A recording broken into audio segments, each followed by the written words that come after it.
What's up, guys? The final score is back. Tonight, we will be talking about it's our seventh anniversary for the final score. Uh, geez, the last year has been kind of I guess we took the year off for the final score. But we did a little bit last year with Eric and Matthew. Uh, so on and off for 7 years now. So we're gonna come back around now. We've been on hiatus for a little while. Now we're getting it back together. Hope you guys are doing all right. It's 8 o'clock. Monday Night Raw is coming on. Of course, we just did me and Kyle from the Sports Objective just did our watch along of the Royal Rumble on Saturday Night Live, it was pretty good. Wasn't one of the best. It wasn't the best Rumble I've ever seen, but it was pretty good. So that was like I think we started at 5:45 and got off there like 10:35, 10:40, something like that. So long night in the podcast world. But tonight we're going to talk about some sports news. We're going to some breaking news, but uh, we're going to talk about my favorite Super Bowl winning teams, and it's not all Steelers. There's a couple of Steelers in here, but there's some other team. Another team that's got two teams in there, and then two different teams in there. But we'll talk about that in just a few minutes. But um, breaking it, well, not really surprising news out of the NFL, but uh,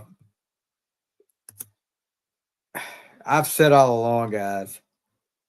Um, Cleveland, the Cleveland Browns can find a way to screw up a two-car funeral, and today, their best player Myles Garrett requested a trade from the Browns. He announced today. He said, "While I've loved calling this city my home, my desire to win and compete on the biggest stages won't allow me to be complacent. The goal was never to go from Cleveland to Canton. It had always been to compete for and win a Super Bowl. With that in mind, I have requested to be traded from the Cleveland Browns." Now, the owner um, of the Browns are saying we are not entertaining offers for him. The general manager last week said the team won't trade him, not even for 2 first-round picks. He said, "I don't want to go into contract discussions. I wouldn't do that publicly. I think you can assume that we do anticipate at some point doing a third contract with Miles. He's got 2 years left on a 5-year, $125 million extension he signed in 2020. But the Browns could save money on his contract by trading him after June the 1st. So, the soap opera that is the Cleveland Browns continues. And I mean, you go from, gosh, we could name some, back to Johnny Manziel when they drafted him and to put butts in the seat, to Deshaun Watson. Um, and we know the train wreck that's been. And possibly won't see Deshaun Watson next year. Um, so what Cleveland is becoming a toxic franchise if it isn't already. Um, Nobody wants to stay there. Ever since Deshaun Watson's contract pretty much prevented Cleveland from going out and getting stuff. I've said this all along. Now I know you want to make as much money as you can. That's your job. You want to get paid. Another thing though, you want to win championships. Myles Garrett said it. I want to be on the biggest stage of in the NFL, and I'm tired of being complacent here in Cleveland. So he wants to leave Cleveland. It's not all about the money, guys. It's the money is important because it's your job, it's your livelihood. But the guys that want to compete, they want to compete for championships. And Myles Garrett sees that's not something he's going to be able to do in Cleveland, not with the current situation there. I mean, it's a train wreck. It really is. All those people last off season saying Cleveland's a Super Bowl contender, and I said, "You're crazy. You are crazy to think Cleveland's a Super Bowl contender. They will find a way to screw it up." And they did. It screwed up. Putting Deshaun Watson in as your quarterback, he's take aside the legal problems. There was something different about Deshaun Watson this last year before he got hurt. And that showed on the field till he got hurt. And you saw the Browns did not want to put anybody in to take his place. They would rather suffer through it till he got hurt than put a backup in. What happened when they put the backup in? They had a little bit of success. And then they just dropped that too. Anyway, so Myles Garrett wants to be traded from the Browns. And keeping with the trade stories, just came out a few minutes ago. Cooper Kupp, he's an all-pro wide receiver with the Rams, has been told, he came out and said the Rams have told him that they were looking for a suitable trade partner for him as soon as possible. And now, before the trade deadline, yeah, you see my dog, Molly's over here with me. Before the trade deadline last year in the NFL season, Cooper Kupp was rumored to be moved. He was going to be moved, and never came to fruition. My boys were one of the teams that were possible trade partners for him, and it just didn't happen. So, then the Rams actually made the playoffs, and when they started playing well, the trade rumors stopped. Cooper Kupp, they wanted to get in there. So, looking at the situation, of course, the Steelers would be in the talks, I'm sure, with Cooper Kupp. Myles Garrett, gosh knows. I know Pitt. I don't think that would be not going to happen. He's not going to Pittsburgh. Cleveland would never trade him to Pittsburgh anyway. Could Washington be a possible destination? I mean, Washington's got draft capital. They've got cap room. They're going to have like $88 million in cap room. So possibly, I mean, there's a few others, but that's a long ways down the road. What could possibly happen? So we'll have to wait to see. Cooper Kupp, I mean, there's a lot of locations he could end up at too, but I would love to see him with the Steelers. We need a veteran, some veteran leadership in that wide receiving room. So maybe he'll end up with Pittsburgh. Okay. I'm going on a little rant, and I've done this before. Yesterday I worked, got home in time to see about the last 15 minutes of the Pro Bowl, or what used to be the Pro Bowl. Nothing against flag football, guys. Nothing against flag football, but give it up. Give the Pro Bowl up. I mean, you do skills competitions on Thursday night, and then you do a flag football game. What got me? And I know she was doing her job. I can't remember the lady's name. After the game, the NFC wins for the third year in a row. Eli Manning coaches the NFC. They named a defensive player of the game and an offensive player of the game. Now, this is flag football. And I mean, I know there are leagues that have competitive leagues. Hold on one second.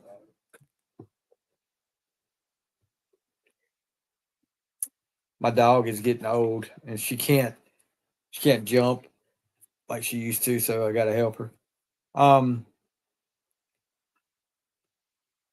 She asked the defensive player of the game, which was Byron Murphy from the Vikings, what was the strategy they had planned to come out in that game?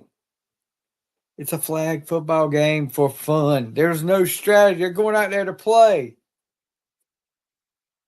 I was like, are you serious? But Pro Bowl, here's my thing. Somebody brought this up earlier, and I've thought about this. Okay. So the Commanders lost to the Eagles in the NFC Championship game. The Bills lost to the Chiefs. Have a freaking third place game the week before the Super Bowl instead of having this Pro Bowl. Have a third place game. The Bills and the Commanders. What a game that would have been. I would have loved to see that. Not going to happen. Not going to happen. It's and now you see Goodell. I guess he had his big state of the NFL. Talked about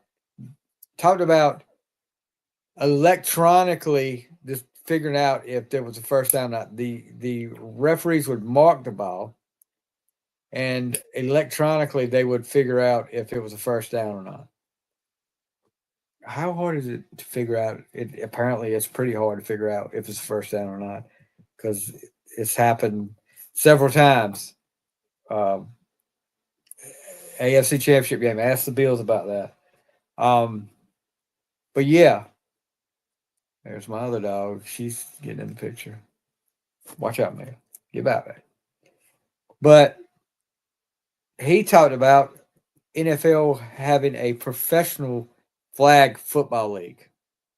That was one of the things he wanted to talk about. So, could that possibly happen? Yeah, there we go. Could that possibly happen? I guess so. I mean, I know there are guys that play flag football and compete. And you compete. I mean, when you get into it, you're competitive. I would be the same way. I'd be competitive no matter what I did. But Pro Bowl, just I watched it just to see how it was. And it was fun for I know the guys had fun with it. But this is not Gilbert. I mean, I just remember the Pro Bowls back when I was a kid. They wanted to be there and they wanted to win. And it's not like that anymore. It's all about fun and I don't want to get hurt. I'm not going to I know I got into the Pro Bowl team, but I'm not going to play because I don't want to get hurt. Anyway. So speaking of Deshaun Watson, Ravens kicker, Justin Tucker. What is the deal with massage parlors and these NFL players? Now, I'm not saying Justin Tucker did anything, but he's been accused of sexually inappropriate behavior by 9 massage therapists from 5 different spas and wellness centers.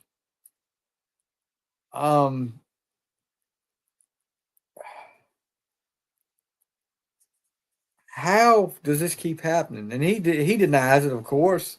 The internal report in 2015, one former employee of one of these places said, I understand that Justin Tucker is an important client to the QG, but as an employee of the QG who has tolerated the previous interaction with him, I no longer feel safe or comfortable working with him. The former employee says she wrote the internal report after Tucker ran his fingers along her inner thigh during a session and left what she believed to be a large spot of ejaculation on the sheets.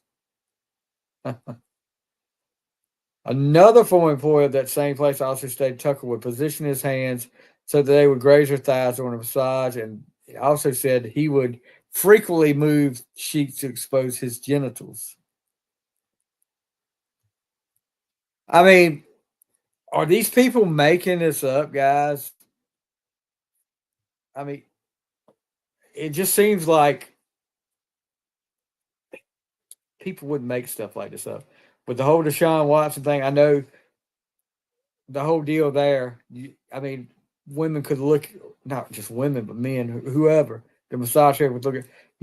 They got paid, but it's always innocent till proven guilty. So, Justin Tucker, I hope you're innocent. I know you're a Baltimore Raven. And I can't stand the Ravens, but if you're innocent, I hope you get proved. I hope it comes out in the light. But if you did it, man, you need help. Um, Heels, happy Monday, buddy. Watching you. Hey, I'm also watching Raw right now on my TV right in front of me. So, uh, I don't know if you watched the Royal Rumble this past weekend or not. We did the watch along. Um, it was okay. We had some good surprises.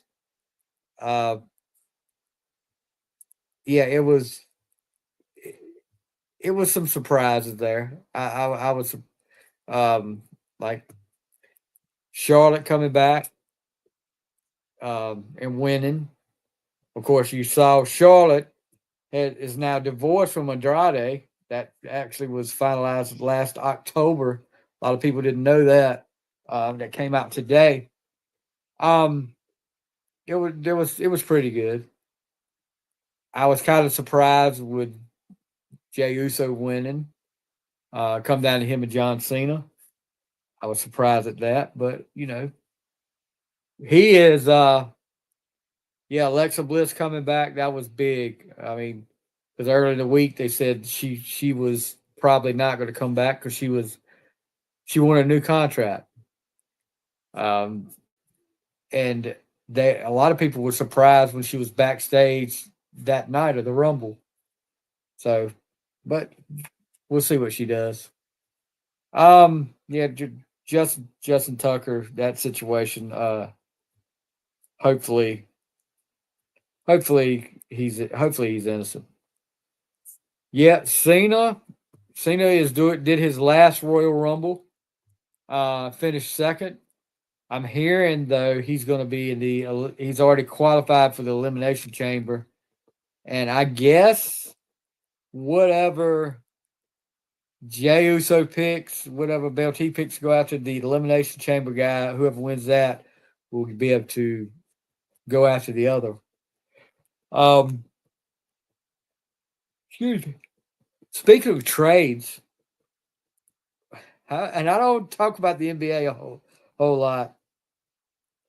What about the big trade for Luka Doncic for Anthony Davis? Well, not just it was pretty much those two switching places was a big deal.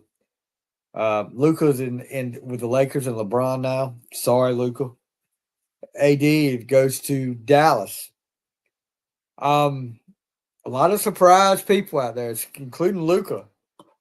LeBron says he was surprised. He didn't know anything about it. BS. BS. I don't buy that for a second. I think he had his hand in on that too. Um, where do they go from here? I don't know. I don't know how it's going to affect. I know what the Mavericks lost last night by 43 points to the Cavaliers. So that's not starting off too good for them. I know AD didn't play, but anyway. Grammys were crazy last night too. Don't even get me started on some of that stuff. I didn't watch it, but you know what? I'm not going to get into it. Well, that's for another podcast. That's for on the fly. My feelings on a certain winner last night. Anyway, no, I'll go with that. Beyonce winning country album of the year no. I don't know what the deal is there. If it's just because her name, her reputation, the ones that were up against her, Lainey Wilson, Chris Stapleton, who was it? Post Malone, and gosh, what was the other girl's name? That I've listened to that album. I gave it a chance. I wanted to see how it was. It was not a good album. I'm sorry.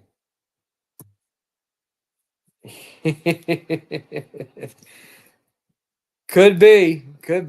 Stranger things that Lainey Wilson. I said her. There was Casey Musgrave. That was the other one. no way her album was better than any of them. I've listened to all of those albums, and no way that album was better than it. It was either popularity, they wanted to kiss up to Beyonce, or who knows, maybe Jay-Z did pay him off. Um, I don't know how. I did see the odds for the Lakers winning the NBA championship were not that great after the trade. I mean, it was in the 20s, high 20s, low 30s, I think, and the Mavericks was a little bit high, was higher than that. It was over 50%. So, is this going to work out to be a good trade? I mean, who knows? We'll see. I know some of the people said Luka had gained a lot of weight. A lot of people in Dallas didn't feel like he was what they needed to build around anymore. So they said goodbye. It was really surprising to me. Let's go back to the NFL. Cam Newton, former Carolina Panthers quarterback, MVP, 2015, I believe.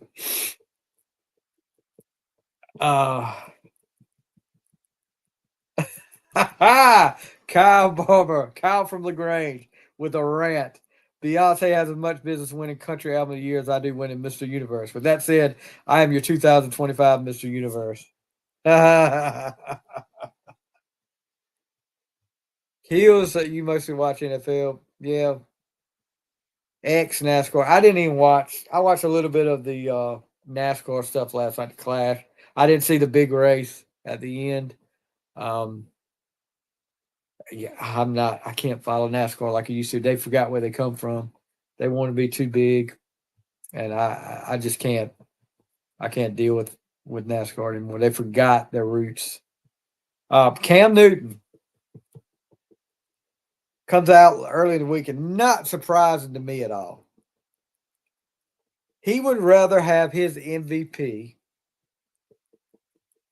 over a Super Bowl. Easy to say when you didn't win a Super Bowl. You were there, but you didn't win it. And, you didn't go after the fumble, but he's more about because I did my job. I did my job. I know I did my job. That's why I'd rather have the MVP because I know I did my job. You can sit there and tell me all that BS you want to. Um, if you had won a Super Bowl, I wouldn't trade my MVP for Super Bowl win. And here's what he said. He was asked about it. Would he trade it for a Super Bowl win? No. I asked you this question just to pose this thought.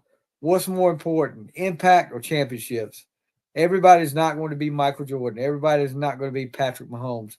Everybody's not going to be these individuals who have the luxury of saying, hey, I not only dominated the sport, but I also have championships to back it.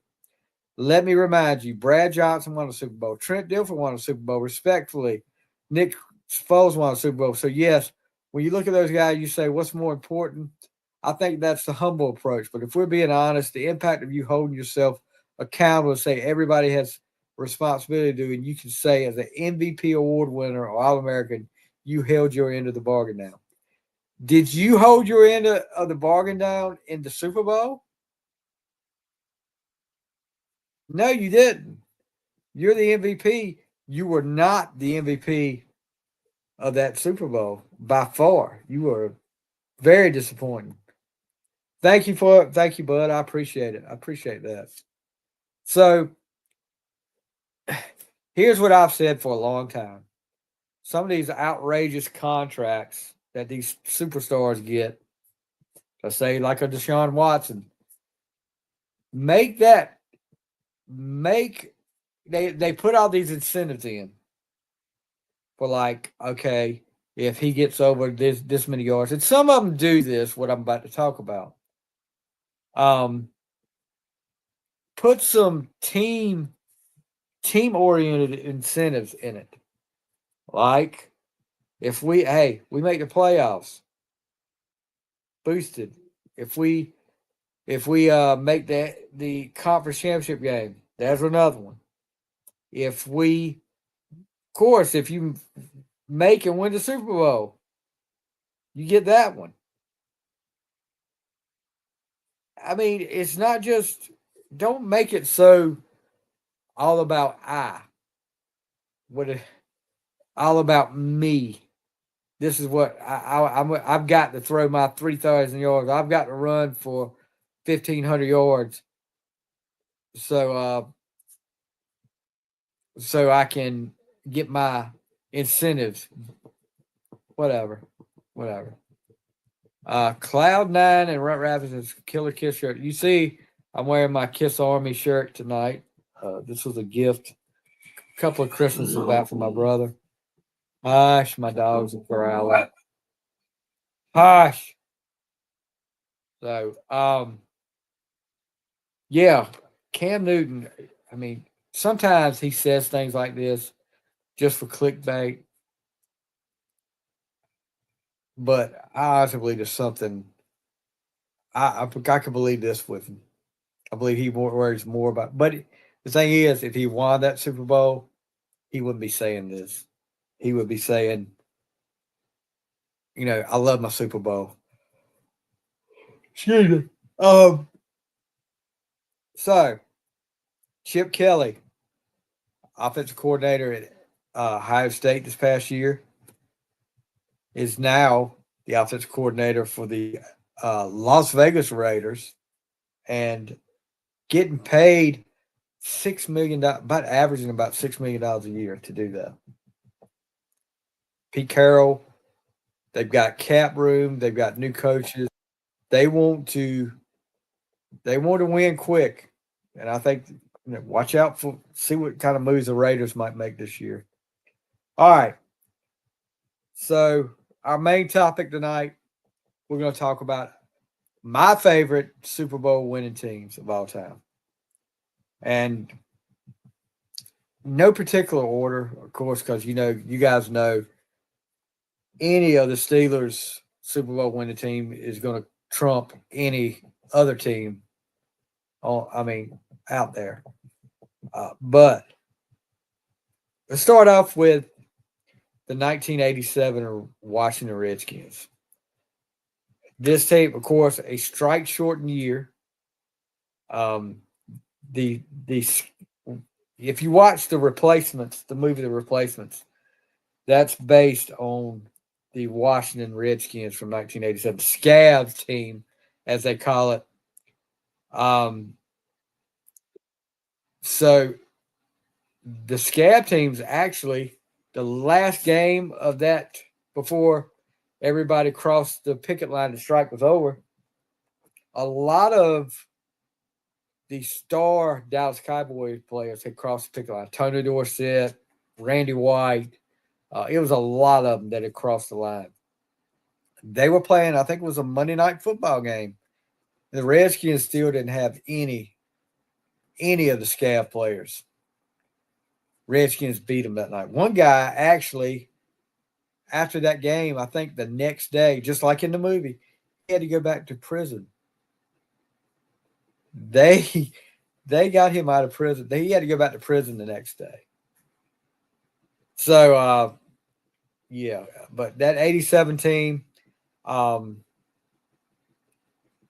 they'll tell you, the ones on that team that kept crossed over will tell you that Scab team got them home field advantage. And that helped a lot. I remember, let me see. That was actually one of my greatest memories as far as laughing at my dad. If I remember right, they didn't have home field advantage. Let me see this for sure. Anyway, they're playing the Chicago Bears. And they go down 10-0. Quick. And my dad, he was a big time Redskins fan. He's about to go nuts. He's stomping around the house. And I'm sitting there like, oh God, this is like what I would give for cameras on your phone, phones with cameras or something like that back that day. Because he stomped around the house, and I just remember him when it's 10-0. He said, "This ball game's over. This ball game's over. There ain't no way."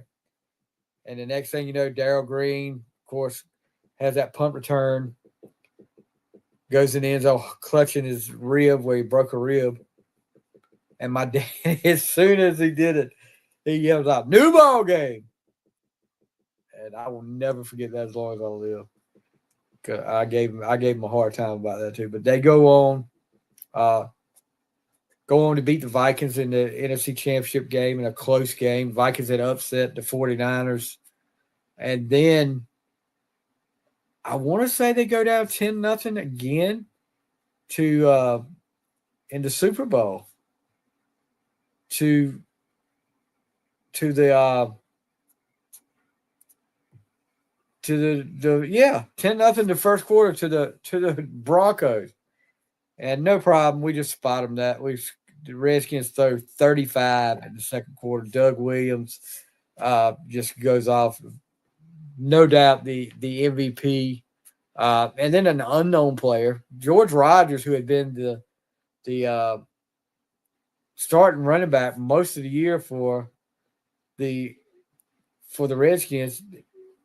All of a sudden, right before the game, it's announced Timmy Smith is going to be starting. Joe Gibbs announced he's going to be starting. Timmy Smith ends up with 204 yards rushing. And if you listen, everybody's like, oh, Timmy Smith did this, Timmy Smith did that. If you listen to, I think on America's Game, which I love that series, NFL Network does. I don't know if they still do it every year for the winners, but the offensive line will say they, anybody could have gone through the holes they were making that day. It wasn't that Timmy Smith was that great. It was just that the offensive line was opening up holes. But 42-10 final score of that game for the Redskins. Redskins over the Broncos and John Elway. All right, so next up is the 1979 Pittsburgh Steelers. This is the last hurrah for that great Steel Curtain group from the 70s. The fourth Super Bowl win in 6 years.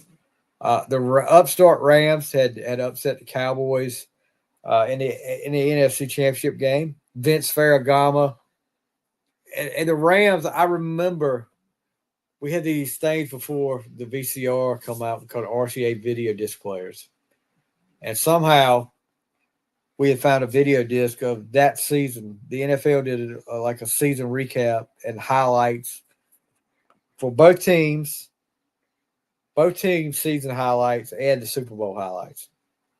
The Rams were decimated by injuries all year. They ended up 9-7.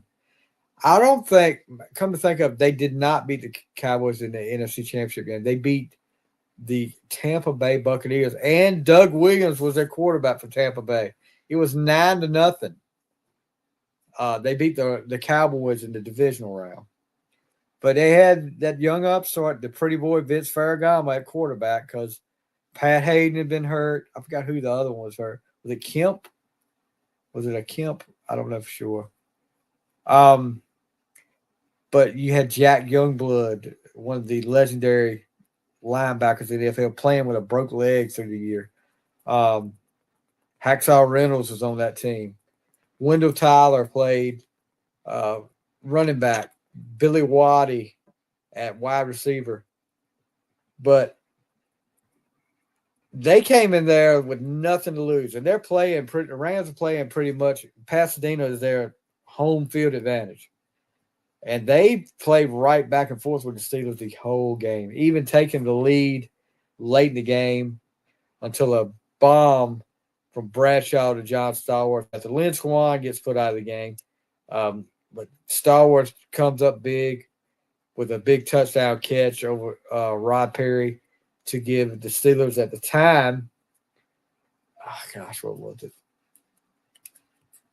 24? Was it 20? It ended up being 31-19, I believe, with the foul score. So it gave him a 24-19 lead. And then late in the game, he catches another pass that gives them a big first down and gets them down close to scoring, and they scored to make it 31-19. And when they're fourth, like I said, the last hurrah for that group as far as Super Bowls go. But yeah, going back now and watching some of those games on YouTube from that season, never in a million years. I do remember watching the Super Bowl when it happened, because I remember when Swan got hurt. And I remember my brother used to give me a hard say Bradshaw he threw too high. That's why they kept getting hurt. But love my Steelers. All right, next up, the 1996 Green Bay Packers.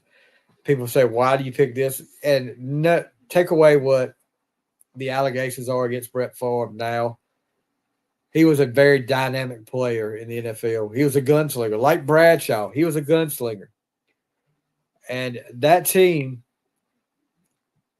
that was one of those teams that you could see for like 3 years before if they could just get over this hump. I remember one year, the first year in the playoffs, they beat the 49ers.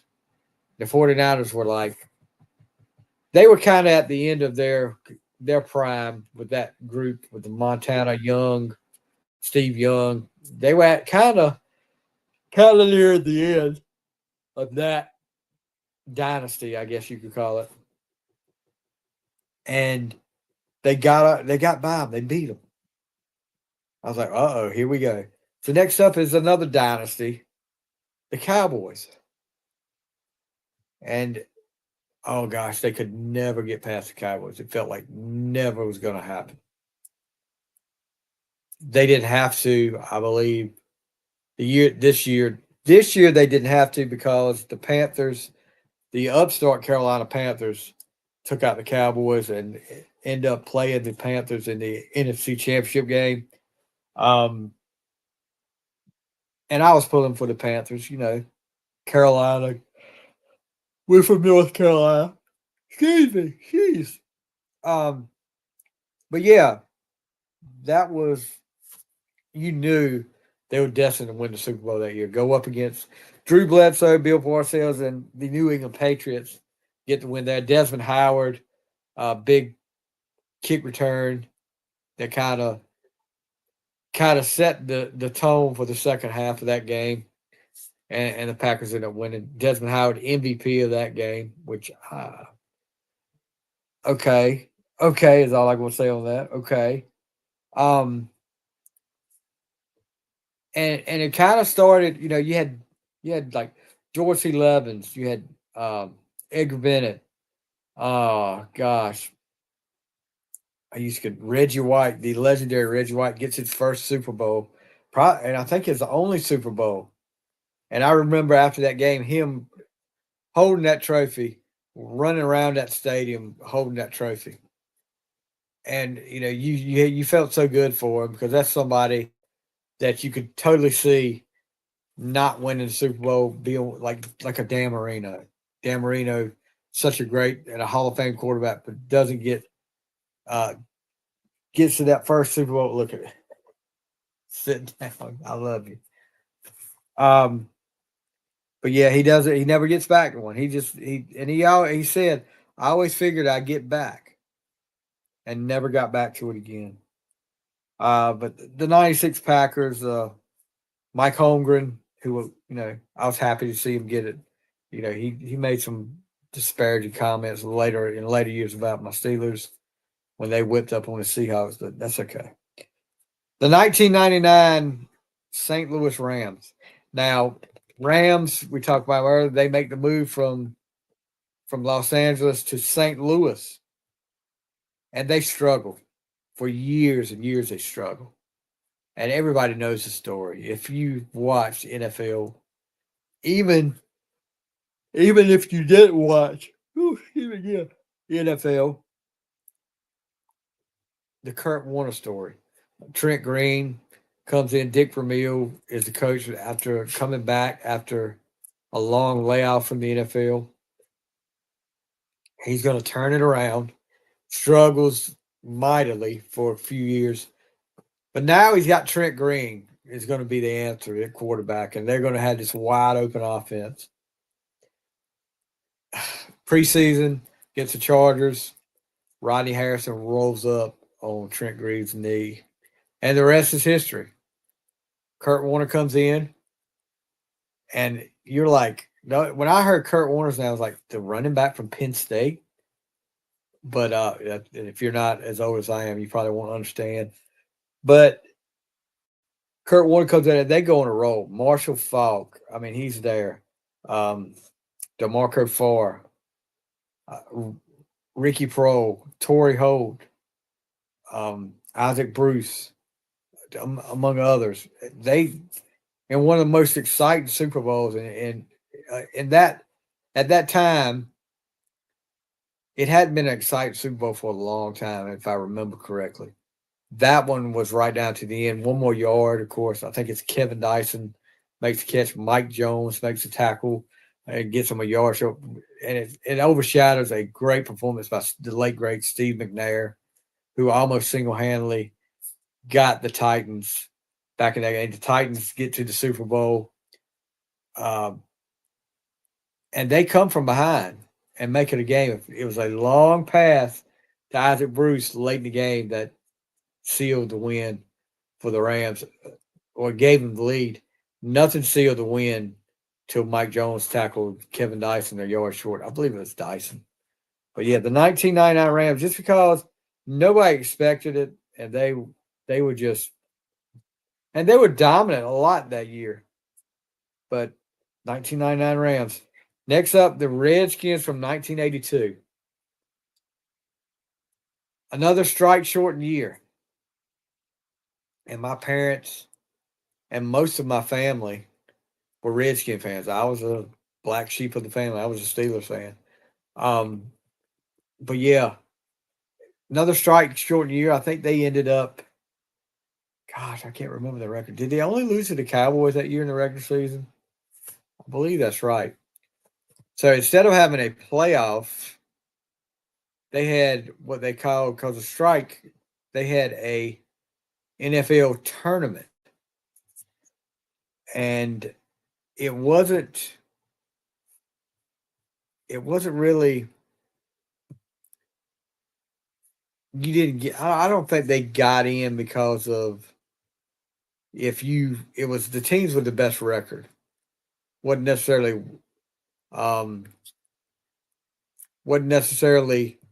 division winners or anything like that. Let's see. How'd they end up? 8-1 that year. You had John Riggins. You had the Hogs. You had Joe Theismann. You had the Smurfs, the Fun Bunch. And you just, as seeing my parents be able to get excited about it, because they had for a long time been able to get excited about Redskins in the playoffs or something or anything like that. But they get to the playoffs. I want to say the first game they beat was it the Vikings? The Lions? Let me see.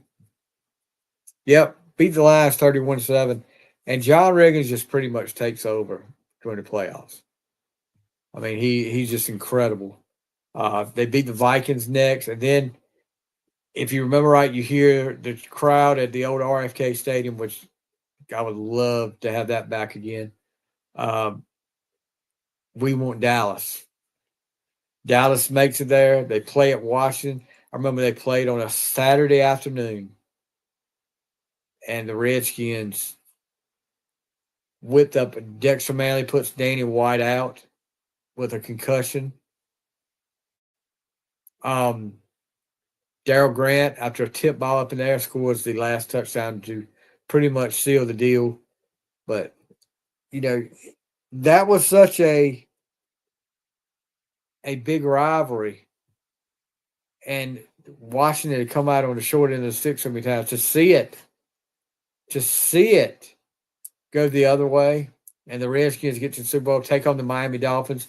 Starts off with a Jimmy Cephalo long touchdown pass from David Woodley to give the Dolphins a 7-0 lead, and it was back and forth. It was a very, very good game. Theismann makes a great play, keeping Kim Bocamper from having a pick six off a tip ball. But the iconic play, the 4th and 1, Redskins are down, and handed off to Riggins, 4th and 1. He breaks a tackle over Don McNeil, takes off about 50 yards for a touchdown, and that was it. Redskins get their first Super Bowl victory, and Joe Gibbs, such a deserving coach, but such a great team. The Hogs, the Smurfs, the Fun Bunch, so many. I could name 20 stars off that team, but they were great. Charlie Brown, that wide receiver, I always thought that was funny. But yeah, so the last team I'm going to have up here, probably one of the, you talk about the steel curtain.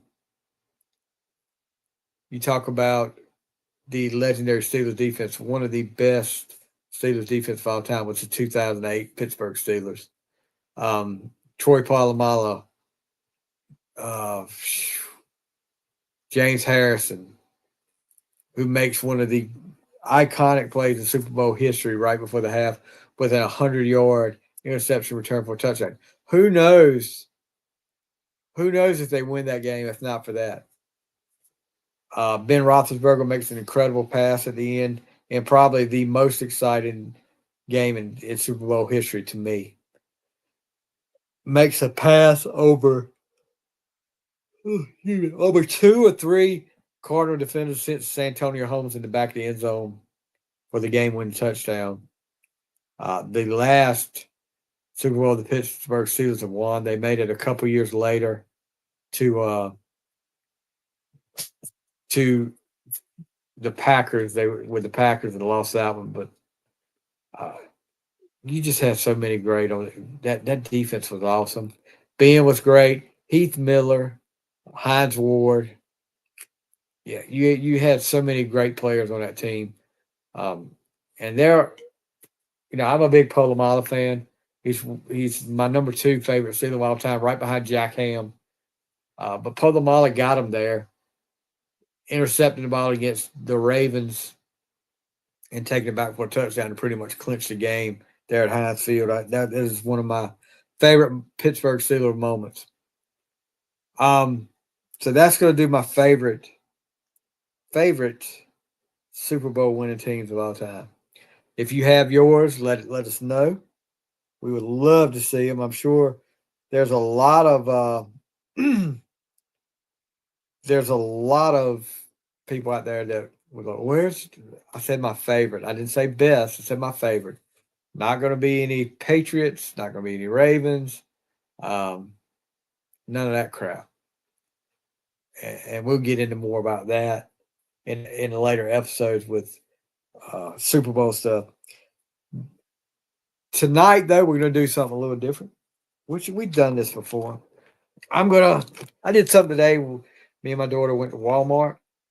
I picked up I used to be a big on football, baseball, basketball cards back in the day. Well, today, Walmart, picked this pack up right here. It's Score 2024 pack. 30 cards. We'll see what we get in here. Maybe there'll be a good rookie card, a Jaden Daniels rookie card in here. I've got one already, but I want to see if I can get another. And make it hard to open. So you'll see this. Let's see what we got here.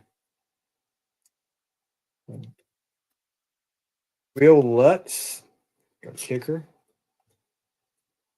Former Carolina Panther, Brian Burns, now a New York Giants. Then they got these. They put these retro cards in there sometimes. I don't know if I like it. Barry Sanders, Jamar Chase. There. Who is this?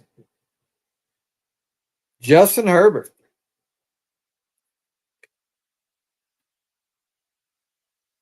Max Crosby.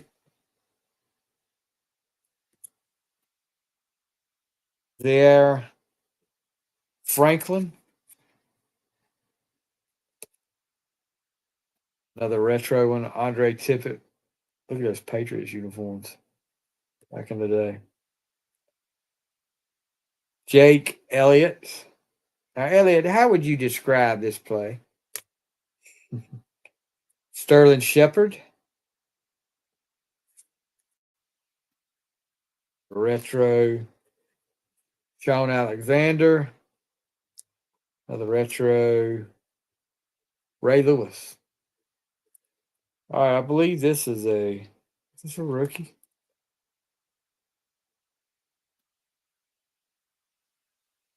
Christian Gonzalez from the Patriots, current.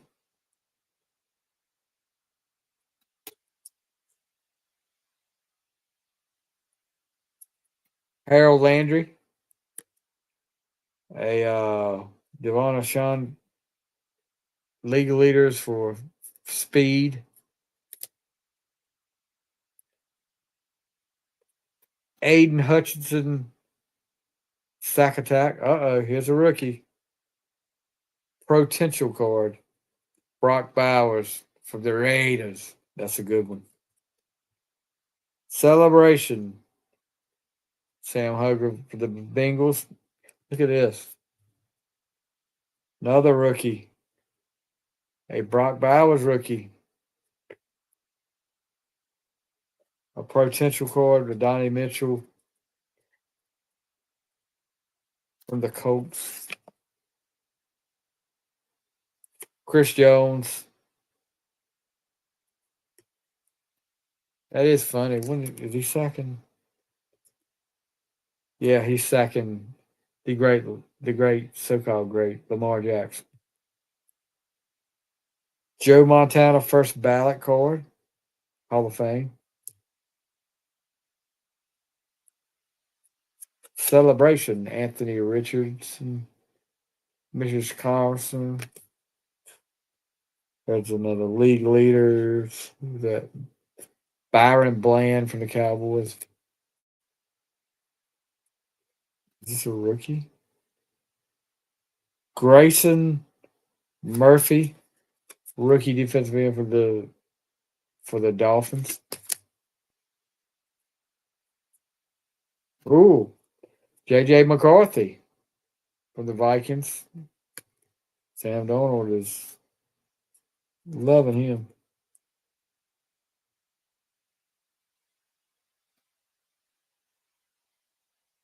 Brandon Dorless for the Falcons, rookie. Jaden Hicks from the Chiefs, rookie.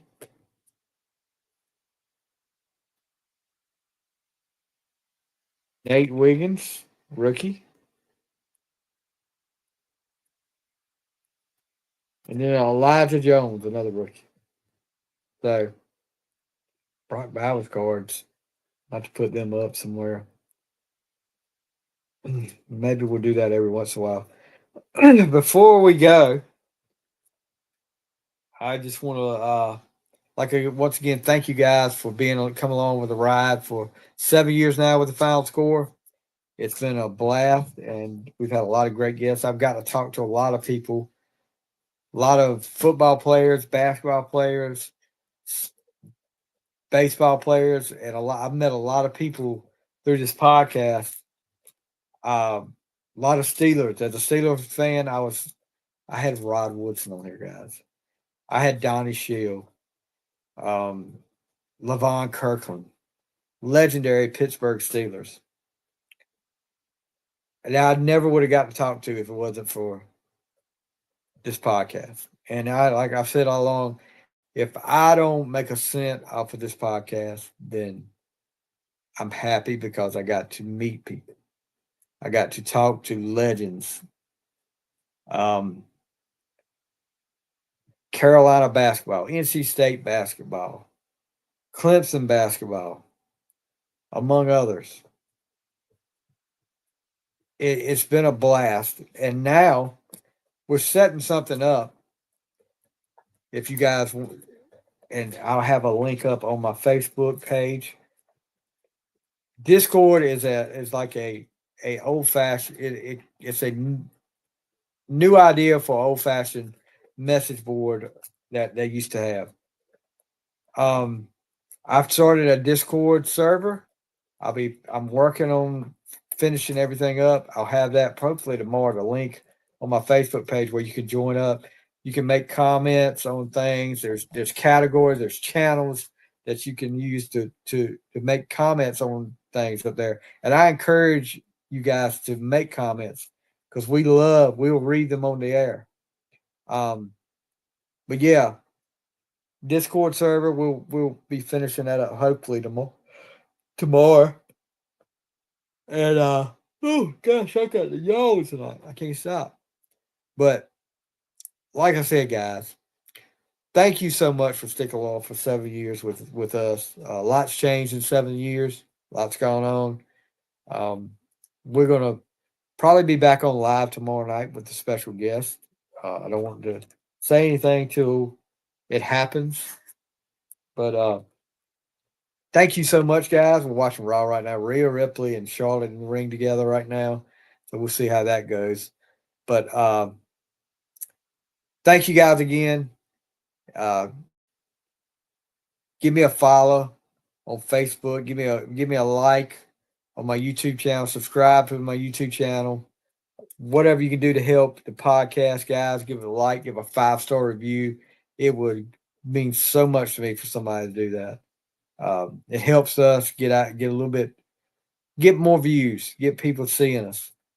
But anyway, thank you again, guys, for this 7 years, and looking forward to at least 7 more, hopefully more than that, as long as I'm around. You guys have a great night, and that's going to do it. We'll see you next time on The Final Score.